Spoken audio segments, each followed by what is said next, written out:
Hey everyone, Jake Newton here with CPPS. Today I want to talk to you about our Safe Workplace certification. For the month of February, we're going to be talking about the certification program as well as some different components of it so you can have more information about what goes into it and have a better idea of whether it might be a good fit for you. Then in March, in the beginning of March, we're going to be holding a webinar to talk about some of these same things in greater detail. We'll go into the programmatics of a workplace violence prevention program and then answer all of the ongoing or follow-up questions that you have about the certification program. Some of you may be familiar with our tiered approach for workplace violence prevention program development. If you're not, I encourage you to go to our website, check it out. We've got videos on there and other information that you can become more familiar with the process. But the tiered approach is what we've been known for with taking organizations through for building out a workplace violence prevention program. Back throughout the years, there's been several different documents that have been published that kind of provide standardization in this space. And namely, that's the asis, American National Standard for Workplace Violence Prevention Intervention, and now has emphasis on active assailant readiness as well. And furthermore, there's also the OSha instruction for workplace violence and how a field investigator will inspect an incident if there's a complaint or a case that occurs. And then thirdly, you've got some different industry-specific guidance out there. For like healthcare, as a specific example, they've got the Joint Commission standards that were just released in January for workplace violence as well. So when we're building out a program, that's a big component of what we're looking at, or benchmarking our process too. The other two things are the best practices that are existing, and then of course your organizational culture. So all of these different things we're looking through, and we've synthesized them into our tiered approach. And so for the Safe Workplace certification, going through that process and then completing the process is how organizations can earn that distinction, and that's what I'm going to share a little bit about. So our tiered approach starts on tier 1, which is the plans, the policies, and procedures that inform or drive or create the workplace violence prevention program. And there's two large components. One is an assessment, and the other part is the program development. So the assessment, we go through what we call a vulnerability assessment, and we identify the vulnerabilities in the program based on the different things, as I was talking about those 3 lenses, based on those different things that is said to be within a program. And the follow-on of that is, of course, a report that says, here's where you're currently at, and here's how you can get to where you need to be.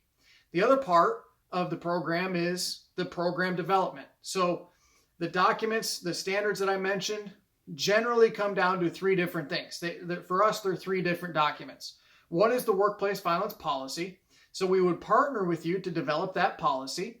And generally, it means that we're going to create or codify a no threats, no violence stance for the organization, and then put some other things in there too, like protective orders, weapons issues, what is the acceptable behavior for the organization. We're putting all of this into the policy. And then the other 2 documents that we create is what we call a governance document, which for us effectively means how that program is going to be implemented. It outlines the incident management process, it formulates the threat management team, outlines roles and responsibilities, the training regimen, etc. And then the third document is an active assailant protocol, which is the readiness, response, and recovery considerations for something like an active assailant. So that's tier 1. That's one of the big components of a program, and that's one of the big first phases of the certification process as well. Tiers 2 through 5, according to our tiered approach, and again, if you haven't seen that, go take a look at it. Tiers 2 is about employee training. So there's 5 things that employees need to be trained on, or personnel in general. What is violence? Basic facts about violence. The second thing is, what are the warning signs or behaviors of concern, for example. The third thing is how people can report when they're experiencing or witnessing those things. The fourth thing is the intimate partner violence impact on the workplace. And the fifth thing is responding to emergencies, like an active assailant. So we build this program, and then we would provide that training to our employees as that second tier. The third tier is for managers and supervisors, or people leaders. And the guidance is actually a little bit vague on what these people need generally. But in our programs, there's 3 core things that we want to include. One is what we call threat awareness, giving them information about the concept of what is the difference between making a threat and posing a threat, for example. If somebody makes a threat, that's one thing, but can they actually follow through on it? So we unpack that for managers and supervisors. We also include de-escalation, which is a huge tactic for workplace violence prevention. And a third thing is we just take a deeper dive on workplace violence prevention in general, giving people concepts, managers and leaders concepts of things like steady state behavior or baseline behavior.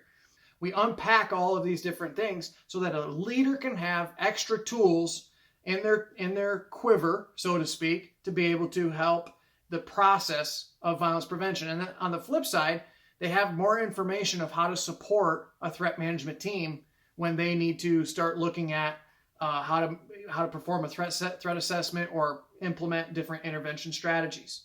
So as you can imagine, when we go beyond the managers and supervisors, it has to deal with the threat management team. So there's 2 big components to this. There's the training for that team, and the second part of that is for the external reach for somebody like a threat assessment expert. When those situations occur, somebody's making a threat or somebody has posted on social media and it's particularly challenging to handle for the organization, you can reach out to somebody to get that additional support and that additional expertise to help manage that situation or provide a formal threat assessment, for example.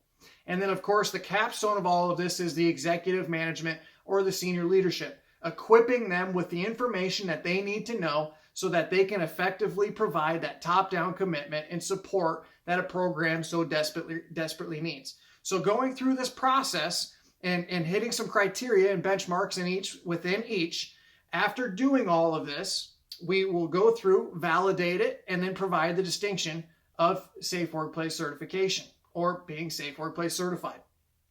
So why would you want to do this? Well, it's a fantastic way to be able to demonstrate what you've accomplished in this space.